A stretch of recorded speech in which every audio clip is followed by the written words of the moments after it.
Hello viewers, uh, this is yet another moment. We will continue with our lesson. Remember, we introduced ourselves to integration, and thank you so much for your support. This is my first live streaming program and online tutorial that I'll be conducting now. I want us to continue with integration. This is a continuation of whatever we introduced ourselves into. Remember, in our last lesson, we introduced ourselves to integration. We learned on how to integrate, and we also learned on how to determine the equation of curves given the gradient function. So in this lesson, we will continue with integration, and we will start with definite and indefinite integrals. But before we start off our lesson, I would request you to ensure you subscribe to my YouTube channel, that is Asaf Kariuki Online Maths. Turn on the notification bell so that each and every time I upload a new video, you always be updated on what is happening. Ensure you like my videos so that we are going to flow. Together. So we are going to start off our lesson today, and we will start with indefinite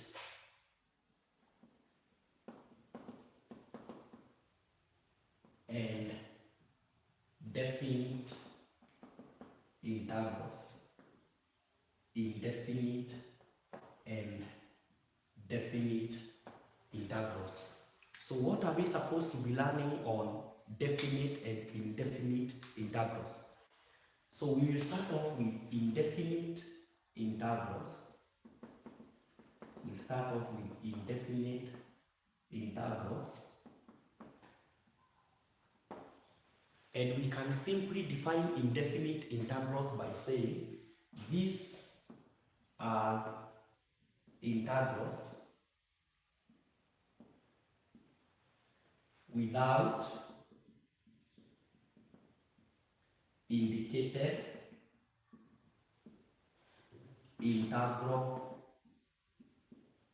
boundaries.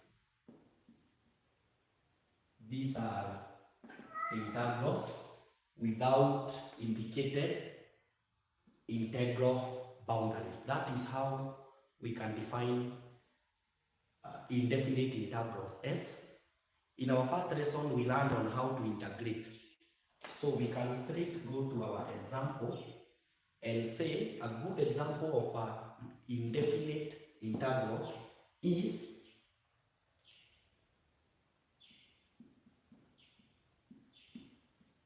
integrate 2x plus 3 with respect to dx or with respect to x. This symbol here simply means integrate.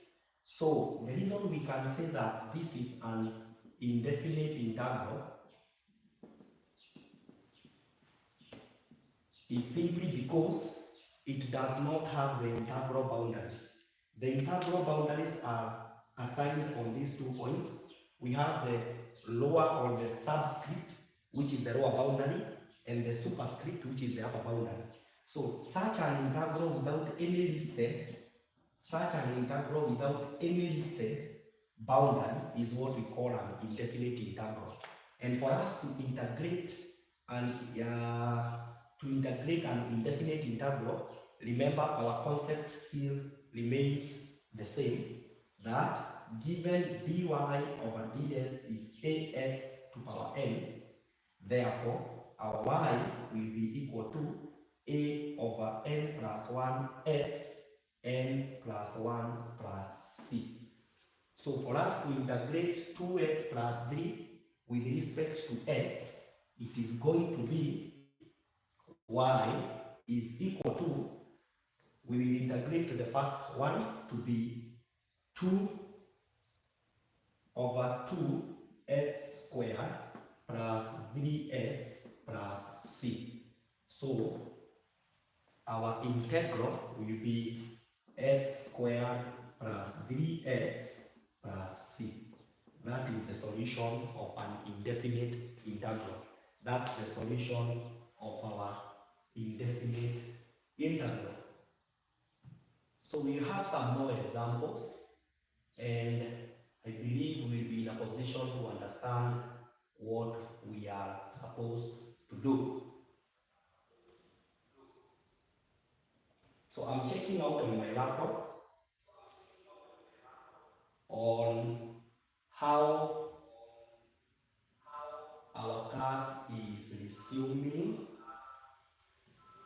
and we will now continue in definite integrals.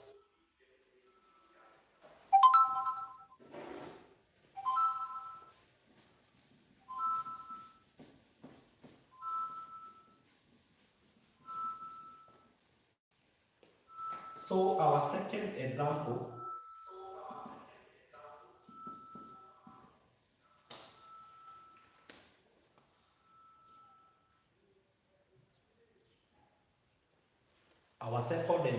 we can have our second indefinite integral as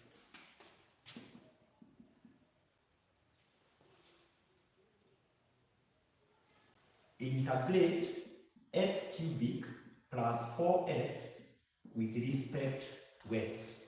Integrate x cubic plus 4x with respect to x. So how do we integrate such? Remember, the concept of integration remains the same.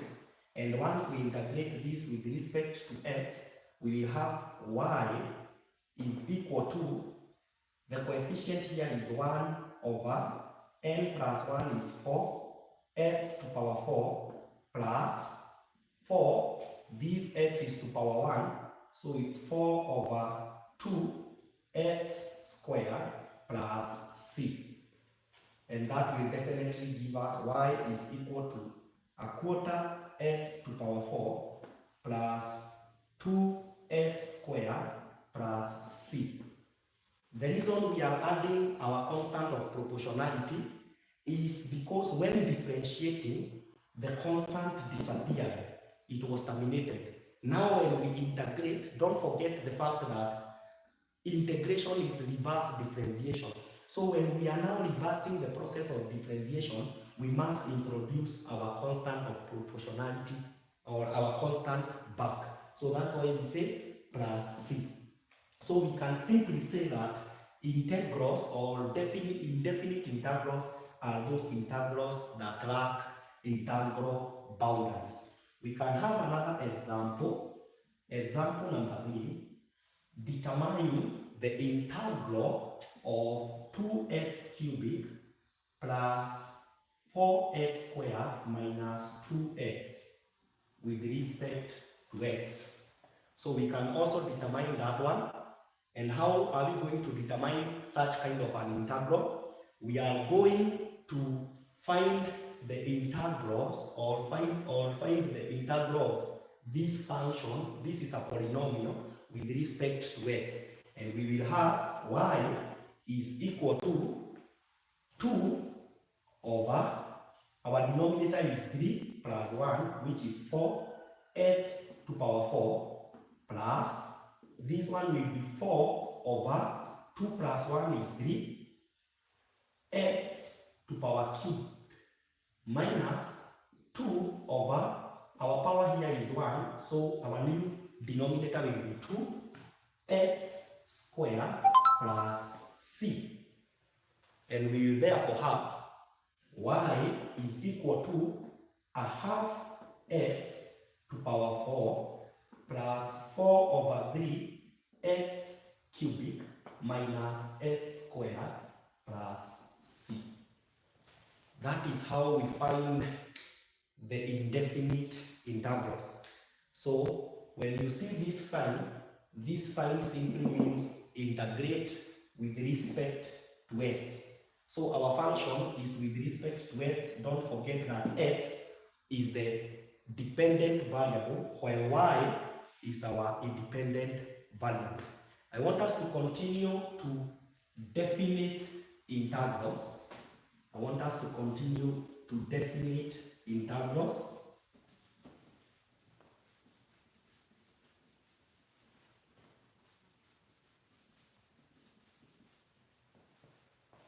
So, under definite integrals,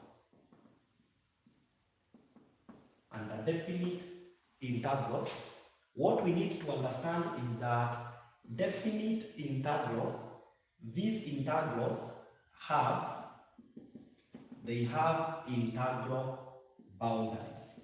They have integral boundaries.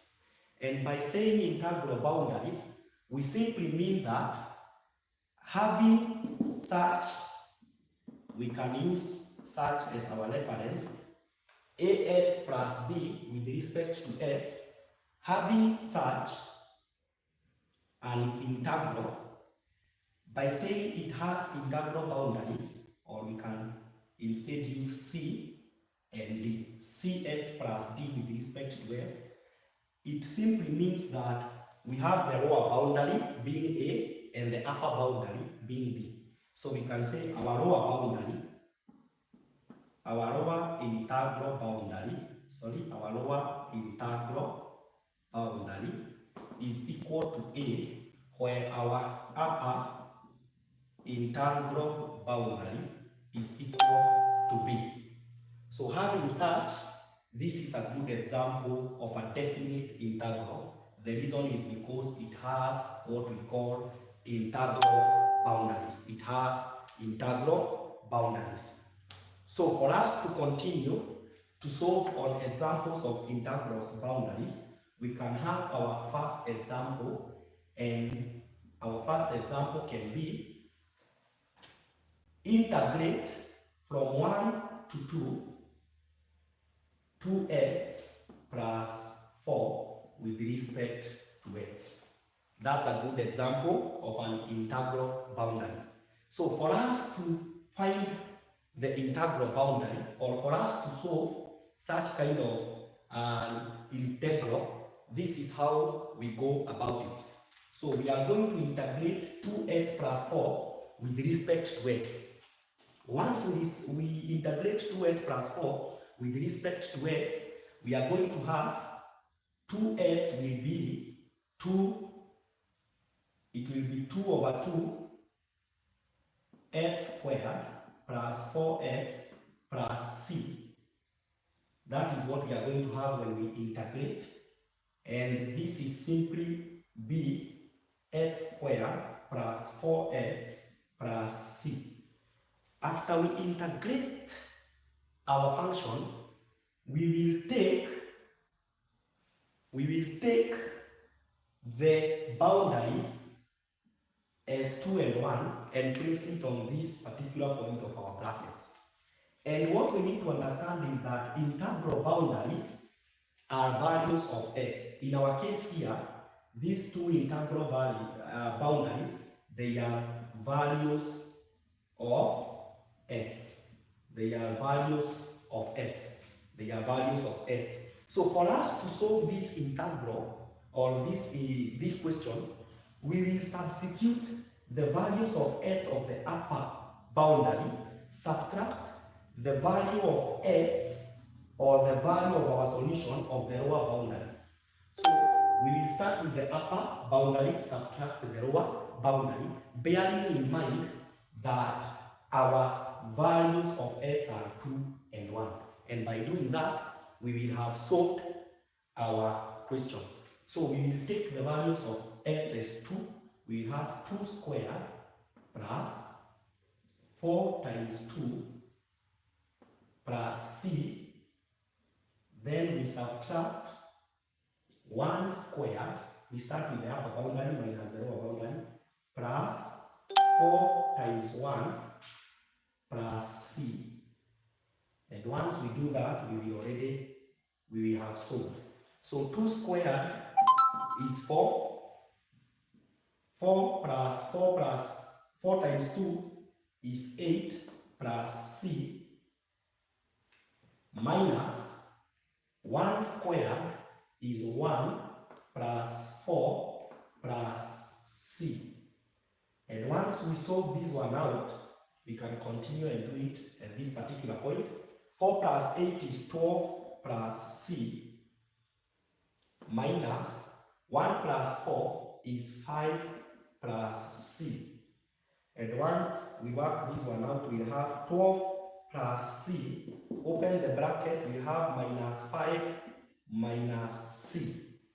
And by solving that, we'll have c minus c is 0. So c will come to an end, and we'll be left with 12 minus 5, which is 7.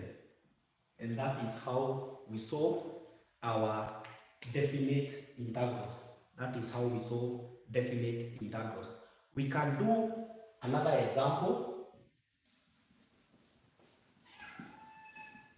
We can do another example on definite integrals.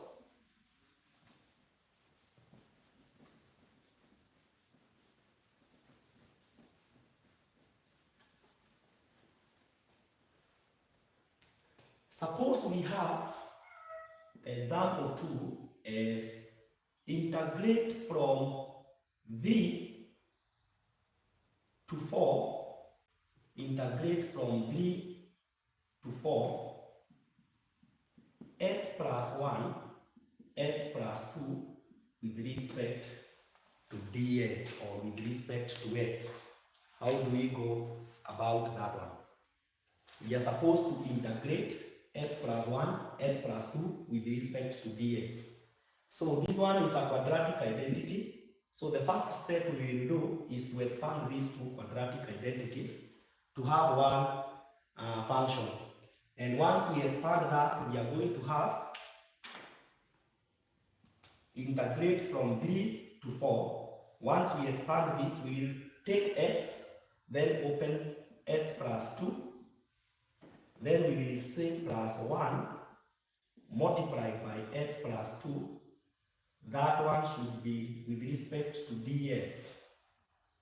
And by doing that, we will have from 3 to 4, it will be x squared plus 2x plus x plus 2 with respect to x.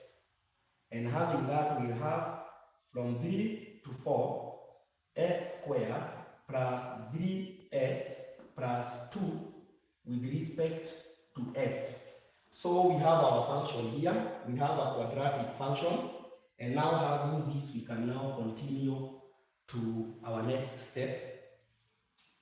And in our next step, this is how we are going to approach it.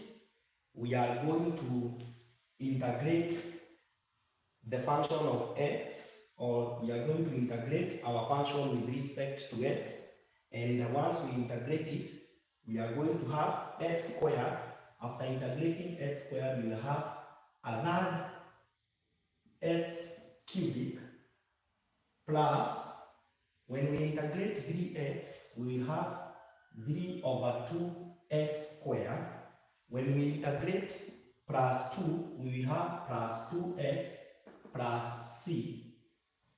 And that one is a definite integral from lower boundary 3 to upper boundary 4. So from lower boundary 3 to upper boundary 4. And for us to determine this integral, we will now substitute the values of x with 4. And once we substitute the values of x with 4, we will have a third multiplied by 4 cubic plus 3 over 2, 4 squared plus 2 multiplied by 4 plus c. Then after solving that one, we have minus a third multiplied by 3 cubic plus 3 over 2 multiplied by 3 squared plus 2 multiplied by 3 plus c. That will be our lower boundary. So by solving this one, we will have 4 cubic is 64. 64 multiplied by a third, we will have 64 over 3 plus 4 squared is 16. 16 times 3 is 48. 48 divided by 2 is 24. Then plus 2 times 4 is 8 plus c minus a third multiplied by 27 is equal to 9 plus 3 squared is 9. 9 multiplied by 3 is 27. So we will have 27 over 2. Then plus 2 times 3 is 6 plus c. And by doing that, we can now simplify this using an electronic calculator.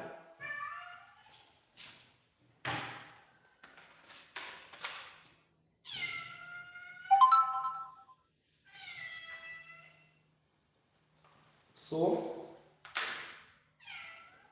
we will simplify this by using an electronic calculator. 64 over 3 plus 24 plus 8 will give us 160 over 3. It will give us 160 over 3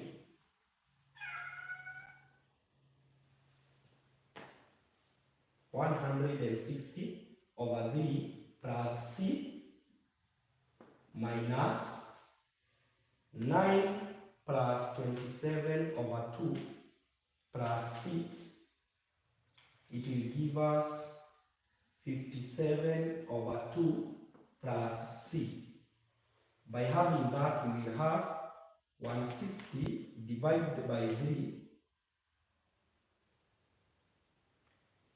160 over 3 plus C, we can open this bracket, minus 57 over 2 minus C. So C and C will cancel out, and we will be left with 160 over 3 minus 57 over 2.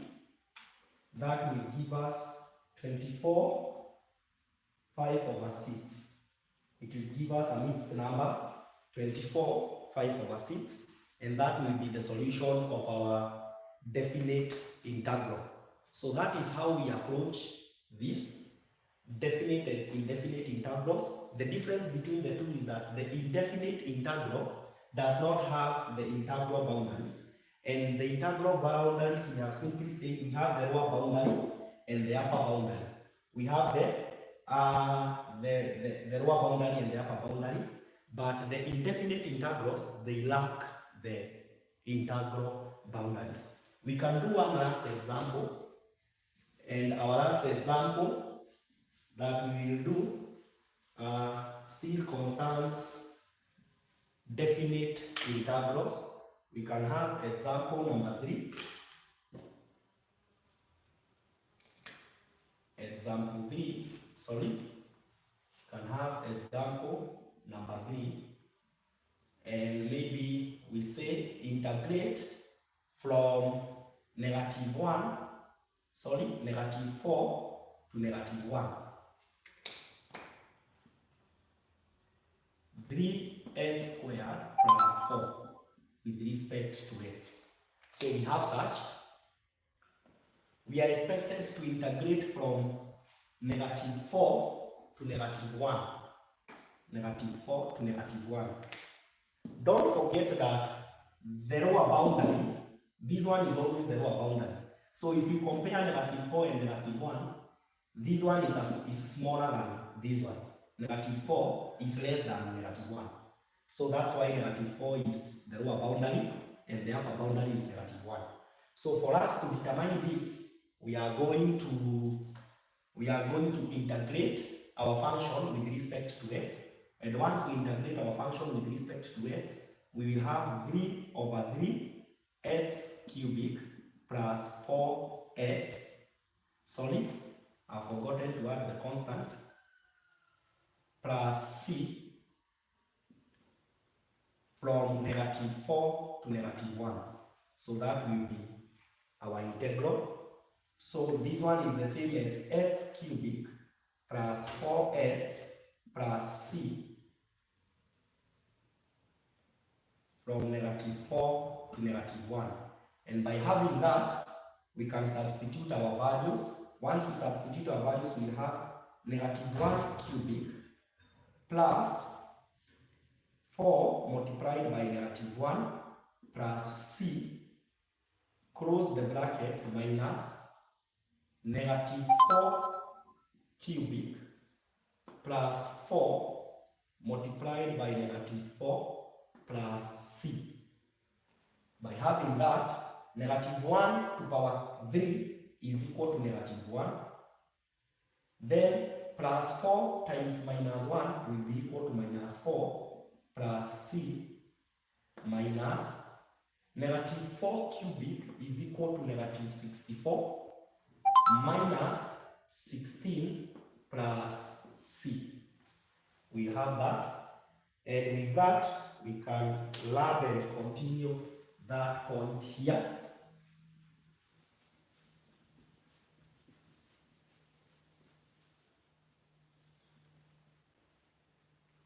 So, negative 1 minus 4 is equal to negative 5. Negative 5 plus c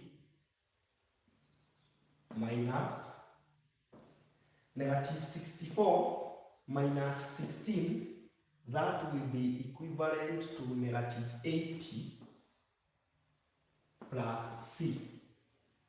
So by having that, we can open our brackets, minus 5 plus c minus minus, it will give us plus 80.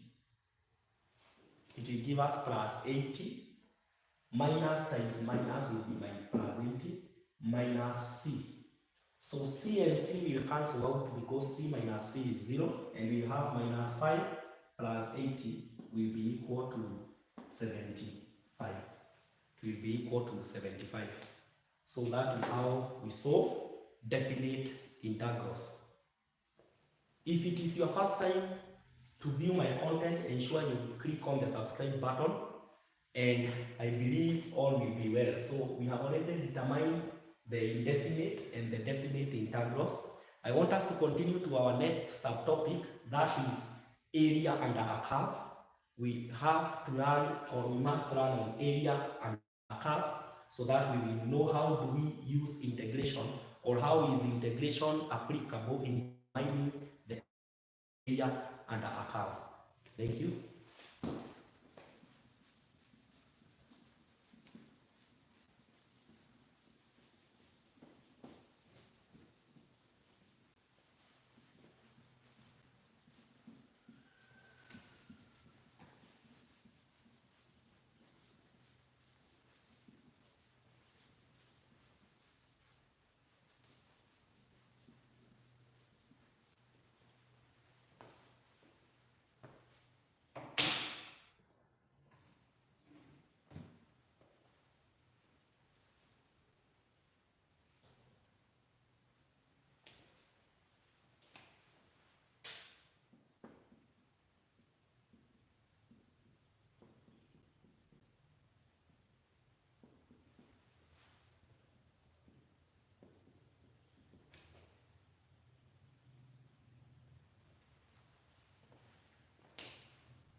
So we will continue with our next subtopic on how to determine the area under a curve, or area bounded under a curve.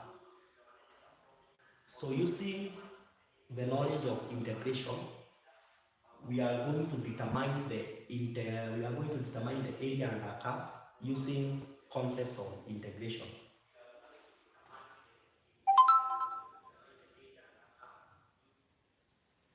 And we are going to have our first example and understand that, for example, if we have our example 1 here, we have a Cartesian plane, x, y, And in such a case, when we have such a Cartesian plane, we have our values, this, let's say that is 1 and that is 4, and we have our curve here that passes through these 2 points, and our curve is y is equal to 3x squared plus 4x minus 1. And in such a case, we have been told to determine the area bounded under the curve, or the area bounded between the curve and the x-axis. How do we determine such? How do we determine such kind of an area? The fact that this curve is an L-shaped curve, meaning the turning point is at maximum, how can we be able to determine the area bounded under this curve? So, through the knowledge of definite integrals, it is very easy for us to determine the area bounded under this curve. And this is how we are going to determine the area bounded under this curve. We are going to integrate from our lower boundary, that is 1, to 4. Why are we defining the boundaries? Is because we have already been given the boundaries. So we are not integrating this function just as a normal indefinite integral. We are defining it as definite because the area of the curve, or the area of the region bounded under the curve and the x-axis, is between 1 and 4. So that's why we are integrating from 1 to 4, and we are integrating 3x squared plus 4x minus 1 with respect to x. And once we define this, or once we determine this, we will have already determined the area bounded under the curve. And since we have already done, or we have already covered this topic, or we have already covered the subtopic definite integrals, we will integrate this function with respect to x, and we will have 3 over 3x squared x cubic, plus 4 over 2x squared minus, when you integrate 1, you will have x, and since we have already seen, so we can say plus c, and it's from 1 to 4. It's from 1 to 4. I wanted to just assume the constant because at the end of it all, we have already seen that indefinite or solving definite integrals, the constant is coming to an end. So if we put it or not, or just omit it, it's okay. But we can just continue. So this one is the same as x cubic plus 2x squared minus x plus c, and we are integrating from 1 to 4. So we are going to substitute our values here, and we have 4 cubic plus 2 4 squared, then we will minus, we'll subtract 1 cubed plus 2 1 squared minus 1 plus c. We have that. And once we have this, we will now work it out. 4 cubic is 64 plus 4 squared is 16 times 2 is 32 minus 4 plus c minus 1 cubic is 1 plus 1 squared is 1 times 2 is 2 minus 1 plus c. By doing that, we will have 64 plus 32 is equal to 96. So 64 plus 32 is equal to 96. 96 minus 4 is equal to 92 plus c minus 1 plus 2 is 3. 3 minus 1 is 2. So 2 plus c. So we will continue and open up our brackets, and we will have 92 plus c minus c. Subtracting, we will have 92 minus 2 will be equal to 90. Then C minus C is definitely 0. So we have 90. And since we were determining the area bounded under the curve, we will therefore say our answer is 90 square units. 90 square units. So that is how we determine the area bounded under the curve. It's a definite integral. That is how we determine the area bounded under the curve. We can have our second example.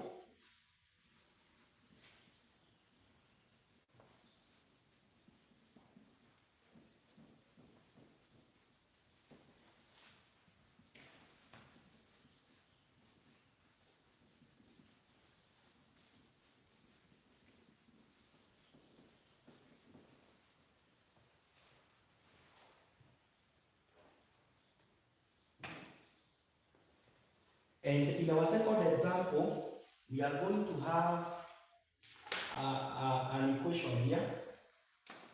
Example 2, suppose we have our Cartesian plane, and that being our Cartesian plane, we have such kind of a function or such kind of a graph. We have such, and we have been given this as -3, and this one here is 3, and our equation is y is equal to x cubic, and having that, this is our area. This is the area we are supposed to determine, the area bounded under the curve and the x-axis. The area bounded under the curve and the x-axis. So we have such. So this is a cubic function. This is a graph of y is equal to x cubic, and we are supposed to determine the area bounded under the curve. So this is how we are going to work this one out. Check the first part of the area is between lower boundary -3 to 0. Then the second part of our area is from the lower boundary 0 to 3. So we cannot say that we are integrating from -3 to 3 simply because our area is already divided into 2. So we are going to take one after the other. Therefore, the first one, we are going to integrate from -3 to 0, and we will integrate x cubic with respect to dx, then plus, that is our first area from here to here. Then we will add our integral from 0 to 3 x cubic with respect to x. And by integrating the two definite integrals separately and adding the two areas, we will have determined the area of the shaded part. So in this question, we were supposed to calculate the area of the shaded region. We were supposed to calculate the area of the shaded region. So we will integrate x cubic with respect to x, and once we integrate, we will have a quarter x to power 4 plus c -3 to 0 plus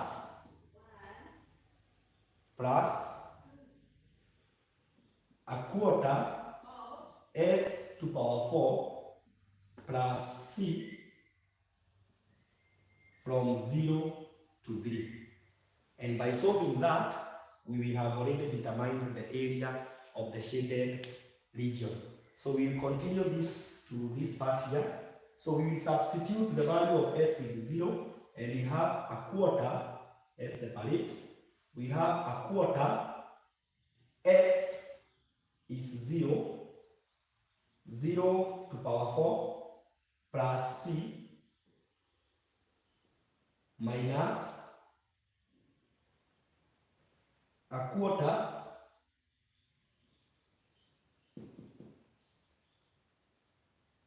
negative 3 to power 4 plus c. By doing that, we will have determined the area of the first part of the shaded region, and we are going to have a quarter. 0 to power 4 is 0. 0 times a quarter is a 0. So you have 0 plus c is just a 0 plus c.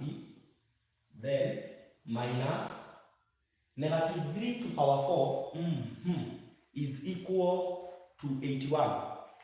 81 multiplied by a quarter is 81 over 4 plus c. Once we open the bracket, we have 0 plus c minus 81 over 4 minus c.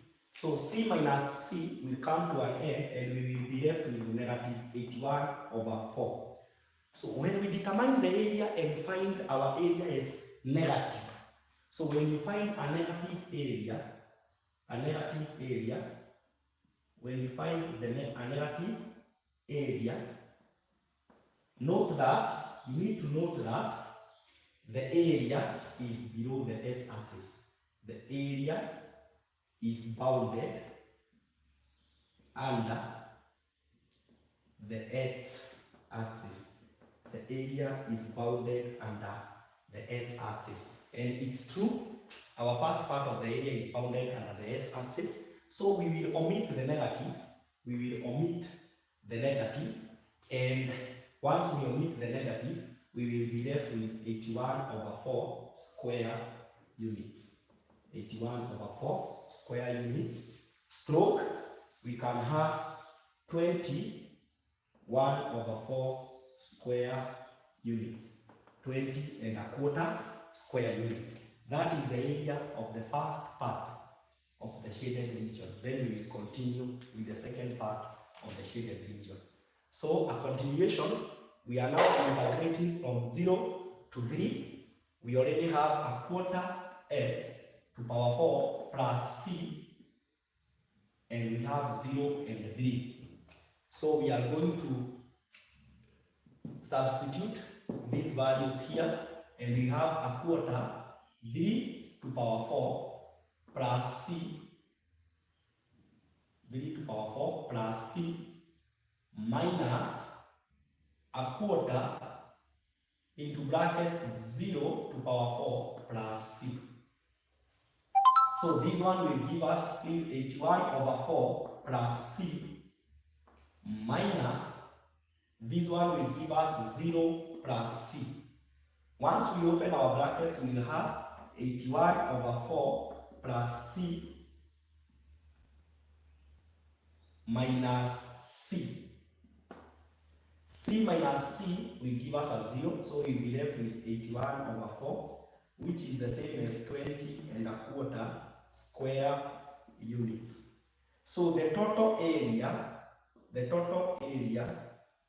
of the shaded region,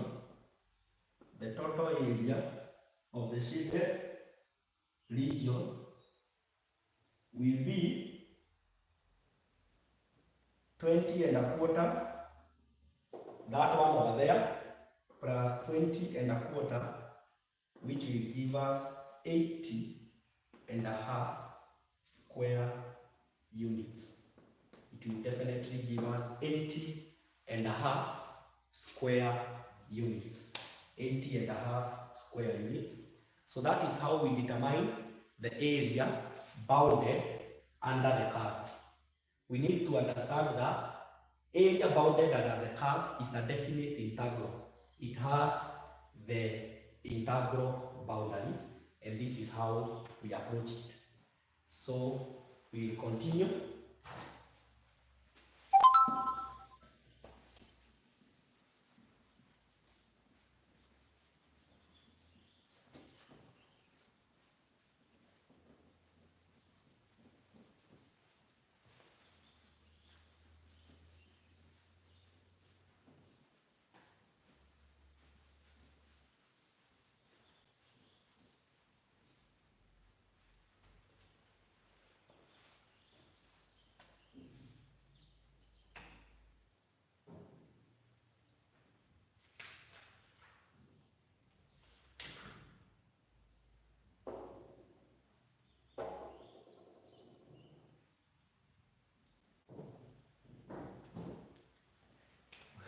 Let's have example 3.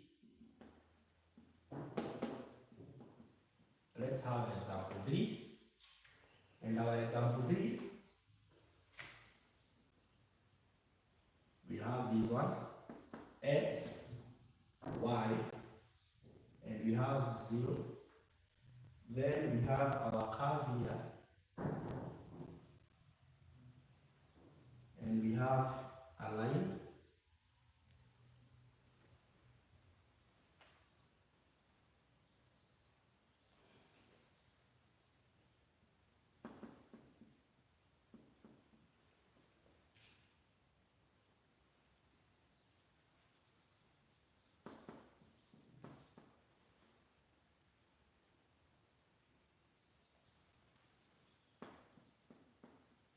And this is our shaded region.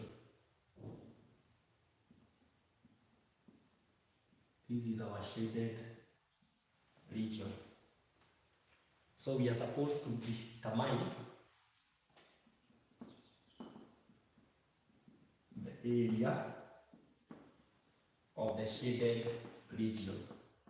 We are supposed to determine the area of the shaded region, or the area bounded by y is equal to 4x minus x squared and y is equal to a half x. That is what we are supposed to determine. My pen has become faint, but I'm going to use this other one so that the handwriting will be conspicuous. And I want us to determine the area of this shaded region. And this region is bounded between a curve, and this curve has its equation as y is equal to 4x minus x squared, and the same curve, the same area is bounded under a line which is y is equal to a half x. So one thing we need to understand is that the first thing we will do is we will determine the coordinates of the point of intersection between the curve and the line, this point here, so that after we determine that equation there, we are going to find the area bounded by the curve, bounded under the curve to this particular point, and we will subtract the area bounded under the line to this particular point. So for us to determine the equation or the coordinates of the point of intersection, we need to understand that at the point of intersection,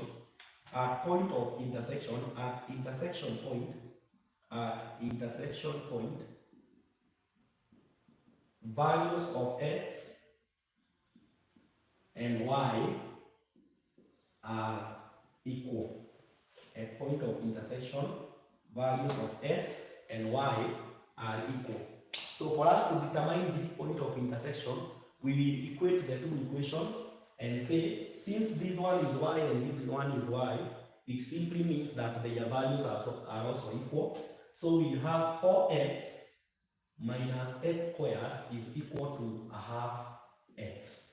So that will be our equation. And we are going to solve the value of x and the value of y to determine the coordinates of the point of intersection.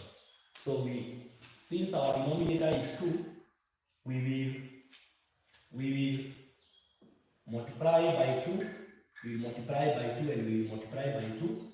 2 times 4 is 8x minus this one multiplied by 2, it will be minus 2x squared is equal to x. So by having that, we will take this to the other side and have 2x squared plus x minus 8x is equal to 0. Sorry.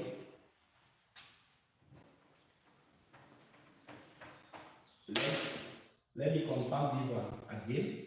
Let me confirm it out. So we have 4x minus x squared is equal to a half x. So for us to make it a singular fraction or a singular quadratic equation without the denominator, we will multiply by 2 and we will multiply by 2 there. So we have 8x minus 2x squared is equal to x. So by having that, we can take this to the other side and have 2x squared plus x, then we will take this to the other side, minus 8x is equal to 0. So it's 5. So we have 2x squared minus 7x is equal to 0. And by having that, we can continue to solve the value of x. So our common factor here is x. Then we'll be left with 2x minus 7 is equal to 0. So our x is either equal to 0 or 2x minus 7 is equal to 0. So when our x is 0, our other x will be x is equal to 3.5. Why 3.5? When you take 7 to the other side of the equal sign, then you divide both sides by 2, we will have x as 3.5. So when x is 0, our y will be equal to 0. Why? When you substitute 0 here or here, you will have your y as 0. So a half times 0 is 0. 4 times 0 is 0. 0 minus 0 will be equal to 0. Then, when our x is 3.5, we will substitute our value here. So a half of 3.5, a half of 3.5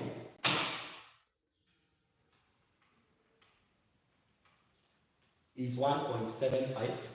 So this one will be 1.75.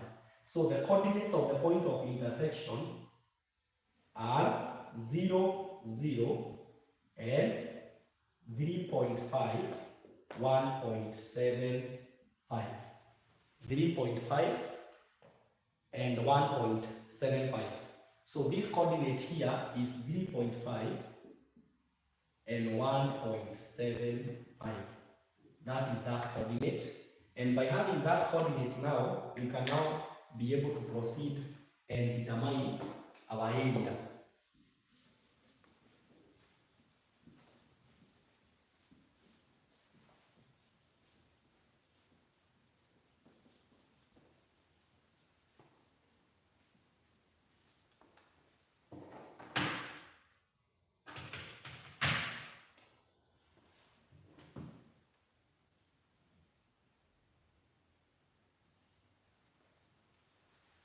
So, for us to determine our area, remember we said we will determine the area under the curve.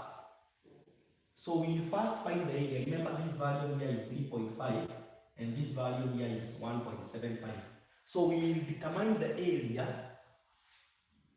from 0 to 3.5. That area is the area bounded under the curve. Then we will subtract, so it is the whole of this area and up to here. Then we subtract the area bounded under the line. We subtract the area bounded under the line. And the equation of our line is a half x with respect to x. So the area bounded under the line from 0 to 3.5, then the area from 0 to 3.5 bounded under the curve minus the area from 0 to 3.5 bounded under the line. Don't forget, this is the same as saying a half base times height. So integration gives us the accurate area. So if you use the Pythagoras model, if you use the formulaic method of finding the area of a triangle, a right-angled triangle, you will still find this area. So it will be the area of the whole of this minus the area of the right-angled triangle to get the area of the shaded part. It is the same concept we use. Let me use this one as an example. When you are given maybe a rectangle, and maybe inside your rectangle there is a circle, and you have been told to find the area of the shaded region. So for you to find the area of the shaded region, you first determine the area of the rectangle, that is length times width. Then we subtract the area of the circle, which is pi r squared. Once you do that, you are able to determine the area of the shaded region. So it's the same concept we are applying here. For us to find the area of the shaded region, we are first determining the area of the whole of this region, bound under the curve. Then we subtract the area of a triangle which is unshaded, so that we are left with the area of the shaded region. So we will continue.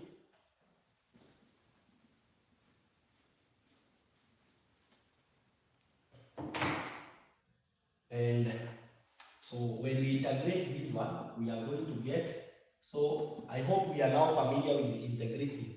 So integrate this one for me, and once you do it, you are going to get 2x squared minus, this one will be a third x cubic plus c.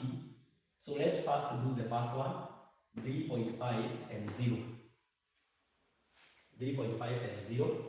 So once we do the first one, we can do the first one, and we are going to get 3.5 squared.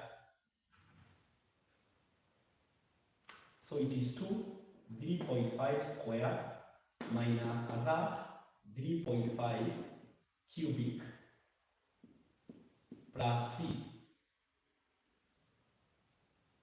minus 0 squared minus other 0 cubic plus c. So once we solve that, 3.5 squared will give us 12.25 times 2. We will have 24.5 minus 3.5 cubic raised to power 3, then multiplied by a third, we will have 14 whole 7 over 24 plus c minus 0 times 2 is 0 minus 0 plus c. So we will have 24.5 minus 14 7 over 24, that will give us a mixed number 10 whole 5 over 24 plus c minus c. C and c will cancel out, and we will have 10 5 over 24 square units. Then we determine the area bounded under the line between 0 and 3.5. So that is the first portion. Then we find the second one, and the second part, this one here. Once we integrate 1 over 2 x, it is going to give us 1 over 2 divided by 2. It will give us a quarter x squared plus c. And this one is from 0 to 3.5, and that one will give us a quarter 3.5 squared multiplied by a quarter. It will give us 3.0625. Then,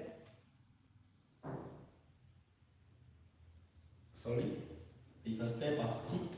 I'm supposed to indicate a quarter 3.5 squared plus c minus this other one will be 0. After you substitute, it will be definitely be a 0 plus a c, which still c and c cancels, we get a 0. So it will be 3.5 squared, then multiplied by a quarter. That will give us 3.0625 minus c, or plus c minus c. It will give us 3.0625 square units. So once we have the two areas, we are going to subtract.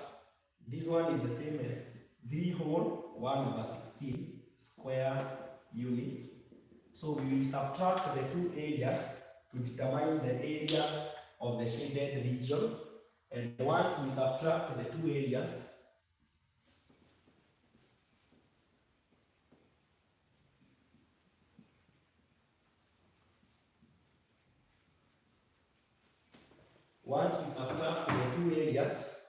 we will have 10 whole 5/24 minus 3 whole 1/16.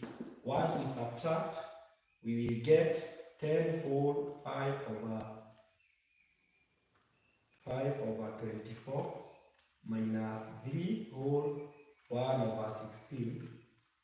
We will have 7 whole 7/48 square units. That is the area of the shaded region. That is the area of the shaded region. So that is how we determine the area bounded under the curve and the area bounded between curves and lines. I hope you have followed up all those steps. Ensure you use your revision books to do more revision on these areas, because the only secret to pass mathematics is practice and practice. So once you keep on practicing, I promise you that you will become better and better each and every day. So thank you so much for your support. This is my first live stream class that I've conducted. Thank you for your support. Thank you for making me reach that threshold of unlocking the live stream. And I promise that from today onwards, tomorrow we will continue with integration. Tomorrow we will continue with learning integration until we are done with this topic. In case you have any personal consultation, ensure that you get my bio. Let me write down my contacts: 0742090825. That is my contact. You can just call, dial call me, or you can also WhatsApp me to that number: 0742090825. You can also drop your consultation. Just drop your consultations on the comment section. Drop your consultations on comment section.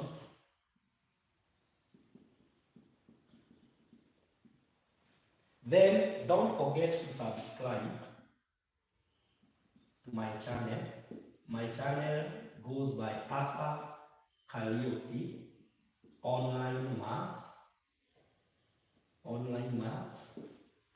And again, thank you for your support.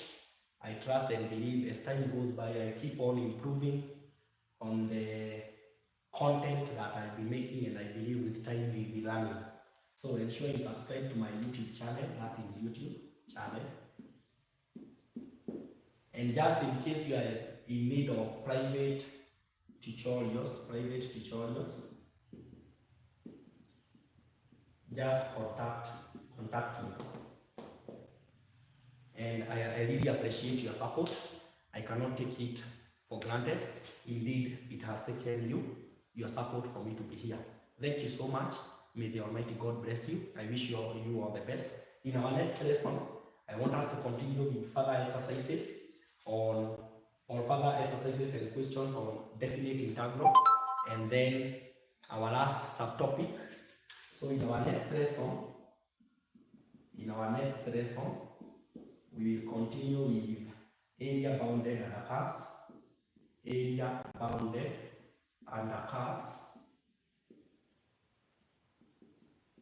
and we now have application of integration